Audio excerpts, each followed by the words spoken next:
Hello, everyone, and welcome to the Your Mark on the World show. I'm your host, Devin Thorpe. I'm a Forbes contributor covering social entrepreneurship and impact investing.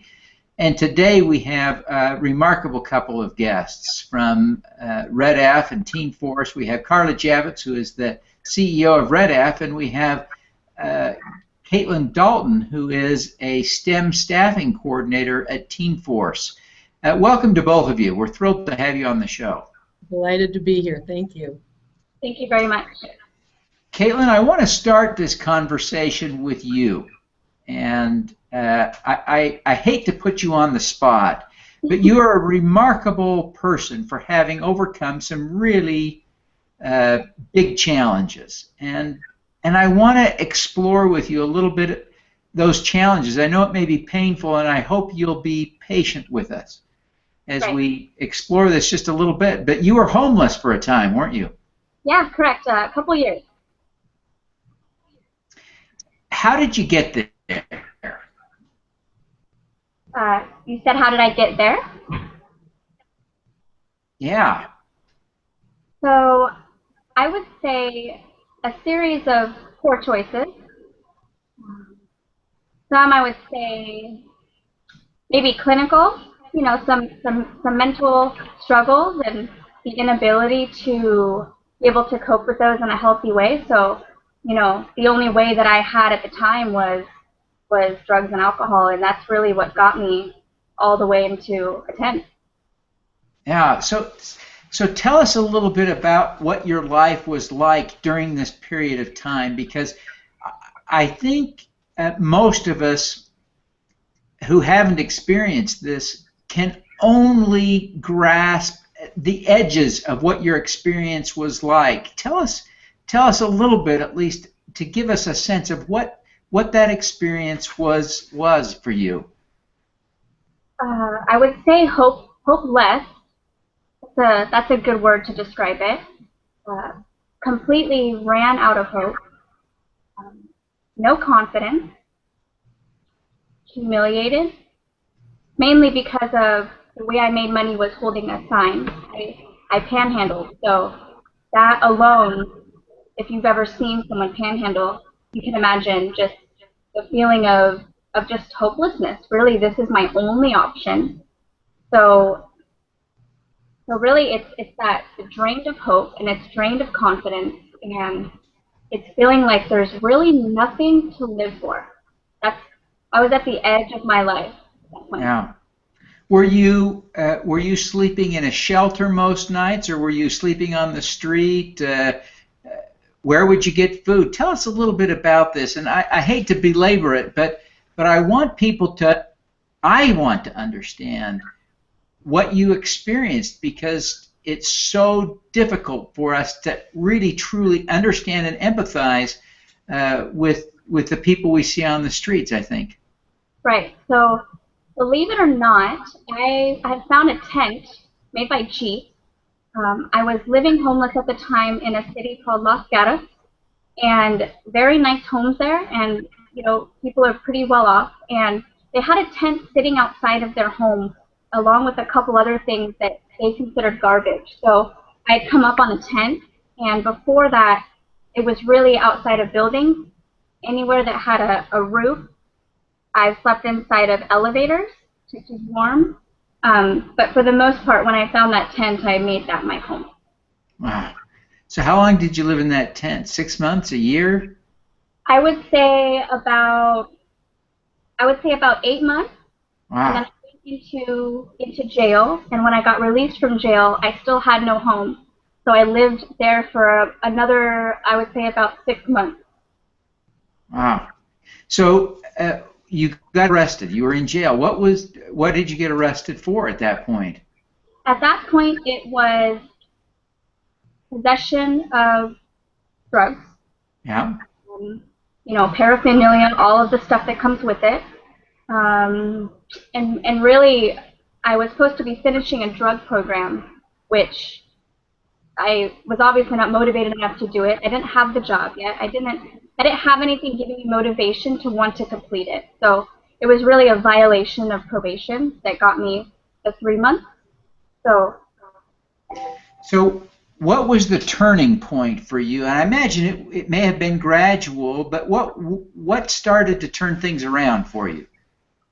So, you know, I will say that jail was a big part of that transformation. You know, they call it a correctional facility. I truly believe that I was corrected, at least for the 3 months I was there. It took me a good month, but you know, I got to, my fog was clearing and my mind was opening up, and I'm kind of seeing the value in myself just a little bit. I even worked as like I helped in jail a lot. Like I was one of the trustees of the dorm. So, you know, I tried to spend my time wisely, and so the meetings that I would go to there kind of helped. And then when I finally got into a sober living house, I was able to hear about Goodwill. And Goodwill of Silicon Valley does hire people with background. Well, that's amazing. Now, Carla, tell us a little bit about your program and your effort to help people like Katelyn. So, at least like Katelyn was, the situation she was in.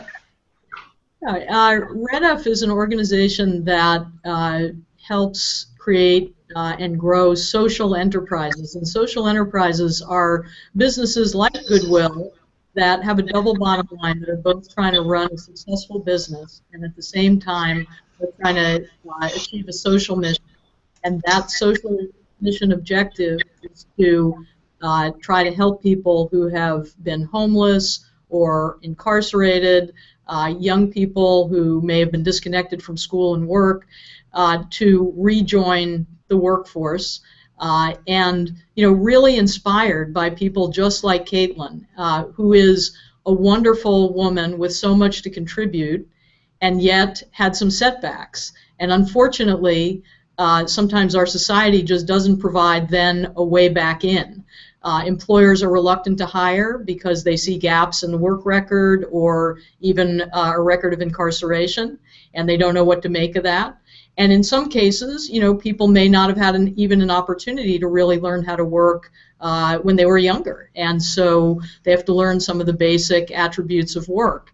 And these very special businesses have been started by not-for-profits all over the United States to try to provide both that chance to work in a supportive work environment with the services people need, and at the same time have a business model that allows them to be sustainable, because they're selling goods and services to the market, and so they're not just fully dependent on government resources or philanthropy to create this incredible social benefit.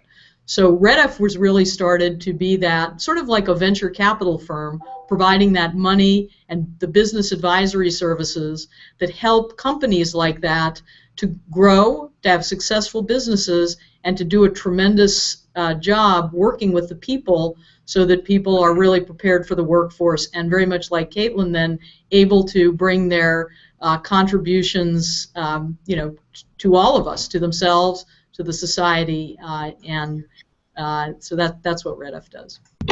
So, Katelyn, would you just take a minute and give us a sense of your experience as you transitioned back into the workplace, and really give us a sense of your recovery, how that went, how it worked, what helped you, what helped you create success?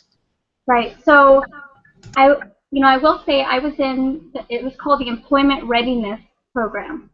So really, it's getting you ready to re-enter the workforce. And although you're going to work, they offer classes on top of that. That's part of the program, as far as resume building and interview skills. And one of the classes, you know, was teaching a positive thinking about yourself and believing in yourself. That's like the first 6 weeks of that class. And really, it you know, it was enlightening to think, you know, I don't have value, you know, and throughout those 6 weeks, I think after that 6th week, I'm still working, you know, I felt a little better about myself. So the teachers were very supportive. The managers are highly supportive. You know, retail is just as mission driven as mission services is, and that's because they want to see their workers be successful. So I think it was just the managers taking the time to understand, you know, me putting my life back together. And, you know, maybe I'm tired because I rode my bike for 5 miles to get to work, and they'll give me a second to regroup, and you know, just that little extra support that maybe another regular for-profit maybe could not have offered that to me at that time. Well, it's really a remarkable story, and you really are an inspiration to a lot of us because you've been through challenges that so many of us haven't, and have really sort of come out on top. And so we really commend you for that, and thank you for taking the time to share your story. Carla, I wonder if you would comment on the way REDF helps in that transition, and give us some specific examples of partners and programs, perhaps, that help people get from where Katelyn was to where she is today. Yeah, and you know, I think people perhaps in your audience would be surprised at how many of these companies there are across the United States that really are helping, you know, tens of thousands of people. And there are millions of people, you know, like Katelyn, that really want to go to work. And, you know, with that opportunity that these kinds of businesses provide, are able to do so and are able to contribute. I think that's really been a big learning for REDF over the years. I think a great example of the kind of organization we've worked with is the Center for Employment Opportunities, which is a group that started in New York, is now out here in California, also operates in Oklahoma, and is expanding to a number of other places. And they're really about helping people, and we know, you know, what a big problem the size of the prison population is. People who have been incarcerated, when they step out that door into their parole office, they go immediately over to CEO. They have a 4-day boot camp where they're learning the basics, you know, of work, and then they go immediately onto a work crew and they start working. And every day they're assessed on the basics of, you know, of work skills, showing up on time, being able to work with your colleagues, things like that. So they get that feedback every single day, and they're paid every day because, of course, when you get out of prison, you may really need, you know, that money coming in. And then on the 5th day of every week, they're working with case managers who are helping them with their resume and thinking about what their next step job is going to be in sort of the mainstream economy. And when they're ready for it, they go out and they get that job, and then CEO sticks with them for up to a year to make sure that they're doing well. And if they're interested in a particular career pathway, they do things to facilitate them getting that education that they're finally ready for and able to take advantage of so that they can then move on and move up. And they've been able to help thousands of people throughout the United States, and they're continuing to grow. So I think they're a wonderful example. And, you know, I just wanted to mention in that context, we from the beginning have really focused on data and outcomes and metrics. And what we've seen is not only do people's incomes increase and their dependence on government benefits is reduced, et cetera, but CEO has very good data from a third-party study that there are reductions to recidivism, to prison, to new crime. So the results are very, very good. And because this is so business-oriented and it's such a sustainable model, I think it's been appealing in a way that many solutions like this are not across the political spectrum. We're in a very hot political season, of course, and to both conservatives and liberals, I think this idea of people, you know, kind of going to work and staying in the workforce and all that that means, you know, to the society and to themselves is something that, you know, there's wide agreement about. And you saw Valerie Jarrett, who works for President Obama, visiting CEO in New York. And you see Albert Brooks, who's at the American Enterprise Institute, a very you know, conservative think tank, writing about the Doe Fund in New York, which is another social enterprise. So I think, you know, it's really something that needs to get on the map and get into people's consciousness in a different way.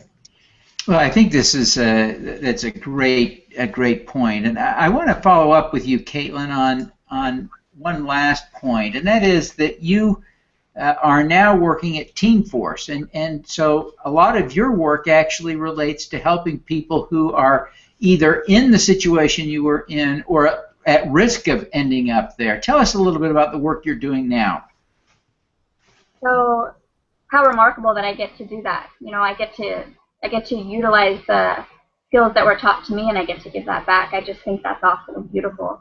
So Team Force is a social enterprise as well, and we run like a for-profit staffing agency. That's how we, you know, generate revenue. But we also have a STEM program, which I'm working with right now, and the primary focus is high school foster youth. So most of them, are at risk, and we feel if we start early and teach them job readiness and get them job experience and work experience in professional settings, their chances of the jails and institutions and their chances of drug use and homelessness will either stop or have a lot less of a chance. Kind of like myself, I got to work and I got to be successful, and those days of jail and drug use are so far behind me. But had I not got that opportunity, just like these youth, they could still be in those situations.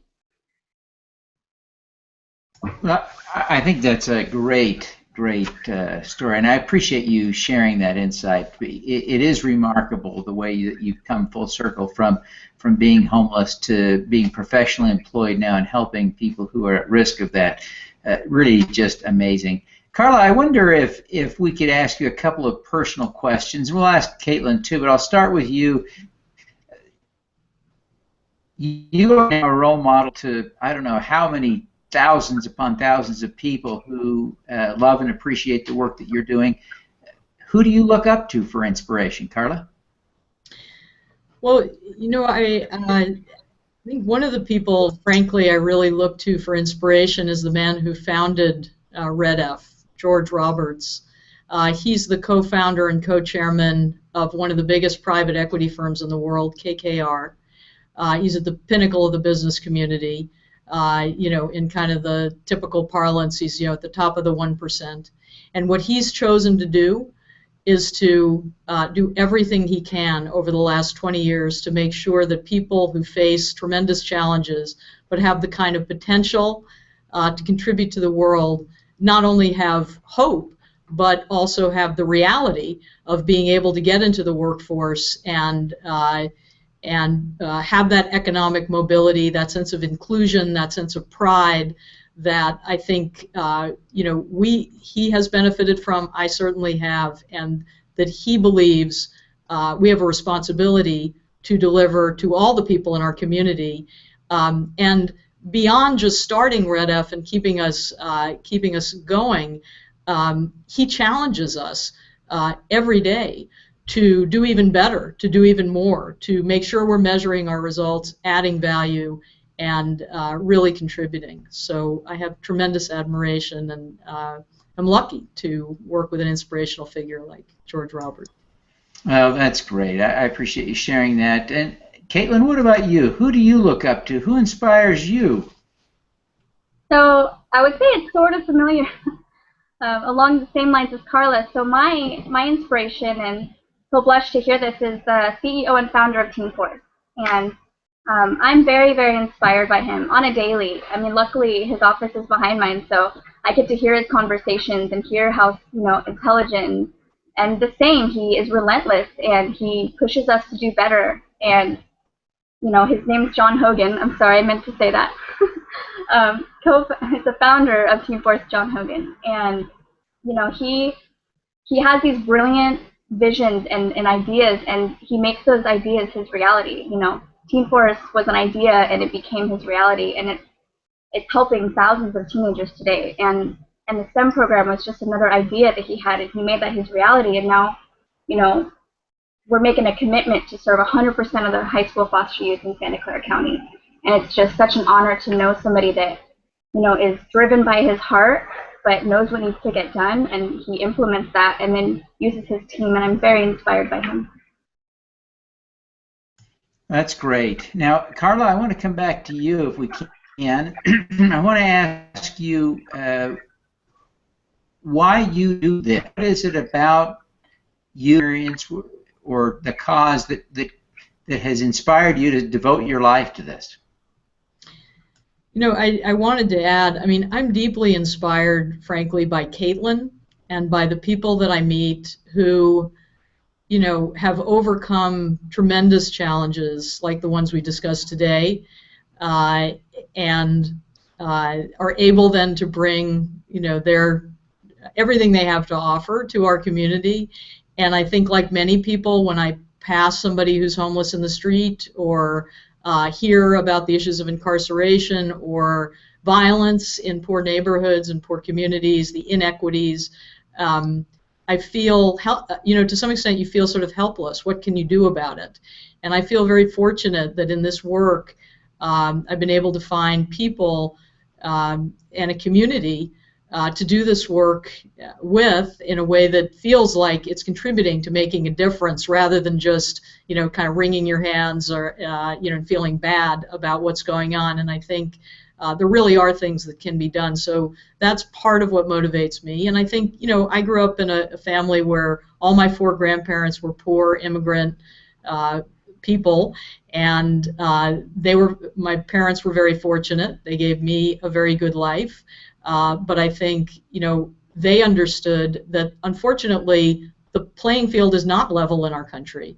And there are issues of economics, of race, of ethnicity that make it really tough for some people, if something goes wrong or there's a difficult experience, to come back. And, they certainly imbued in us that, we should do everything we can to clear that path. And I think that's a responsibility that we all have. And, I feel very fortunate to be able to do this work. Fantastic. Well, Katelyn, what about you? What inspires you now to be working where you can help others rather than going to Wall Street or going somewhere else to just focus on making money? Why give back? I don't see my life doing anything else now but giving back. And as Carla knows and REDF knows and Team Force knows, like, my dream is to open my own social enterprise. I want my whole life to be just revolved around giving back what was given to me. I feel like it's my responsibility today, and I think it's just such a like honoring feeling to be able to get help, like all the help that I got. My heart can't help but want to give it back now, and it's and just to be able to do that effortlessly, because it's my desire, my passion. It drives me daily to show up to work and do the best I can and to keep growing. And I know I deserve that today. And I want to be able to give that to others and to have them, build their worth and build their value. And so my whole life revolves around that now. There's no question. Well, I know we're running out of time. And Katelyn, thank you very much for that. And I'm so grateful for your commitment to serving others. But before we go quickly, I want to ask each of you, Carla, why don't we start with you, to give us an impact hack, some tip that you've learned over your life and career that would help us to do more good in the world. Well, I would summarize mine as, embolden the people around you to take chances, because they can do more than they ever thought they could do. So that would be my tip. That's great. Thank you very much, Carla. And Katelyn, what's your tip? There's too many. So I would say, not only staying positive, but meeting people where they're at and encouraging them that they can get anywhere that they truly believe, and just pushing for that, pushing for their success, and believing in them maybe till they believe in themselves. Oh, that's great. Well, listen, both of you, I want to thank you very much for taking the time to be with us. Before you go, Katelyn, how can people learn more about Teen Force? So you can go to Teen Force, that's TEENFORCE.org, and you can reach me at Katelyn at teenforce.org. Fantastic. And Carla, what about you? How can people learn more about REDF and connect with you? Probably the best way is www.redf.org. That's our website, and then you can send emails to lwarren, LWARREN, at redf.org. Fantastic. Well, listen, I want to thank both of you for taking the time to be with us today. We wish you every success in the great work that you're doing. Thank you so much, Devin. Thank you. All righty. Let's do some good. Okay.